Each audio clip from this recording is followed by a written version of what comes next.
நமது சேனல் நண்பர்களுக்கு வணக்கம். இது வந்து நமக்கு தேவைப்படுற குடாப்பை நம்மளே வந்து அடிச்சிருக்கோம், ஒரு குடாப்பு ஒன்று. ஸோ அதுக்கான பதிவு தான். ஸோ பண்ணையை பொறுத்தளவுக்கு எல்லாத்தையும் வெளியிலேருந்து காசு கொடுத்து வாங்கி நம்ம பண்ணோம் அப்படின்னா நமக்கு எல்லாமே நஷ்டமாக தான் முடியும்.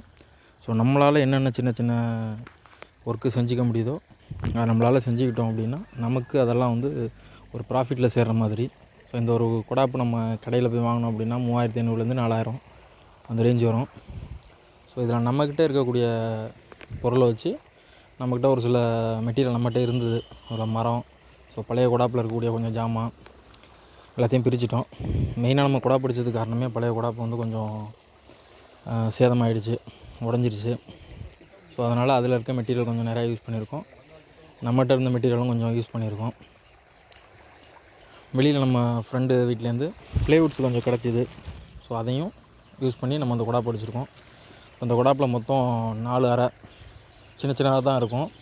இப்போ கோழி வளர்க்குற நண்பர்களுக்கு கொஞ்சம் தெரியும்.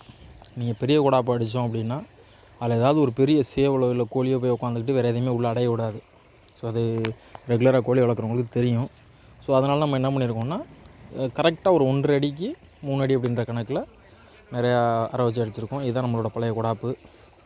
நம்மளோட காணொலி ரெகுலராக பார்க்குறவங்களுக்கு தெரிஞ்சிருக்கும். ஸோ இதை பிரித்து இதில் உபயோகமாகக்கூடிய பொருள் கொஞ்சம் எடுத்திருக்கோம். ப்ளஸ் நம்ம வீட்டில் இருந்த கொஞ்சம் பொருளை வச்சு இந்த குடாப்பு நம்ம மேக் பண்ணியிருக்கோம். இந்த குடாப்பு எப்படி இருக்குன்னு கொஞ்சம் கமெண்ட் பண்ணுங்கள்.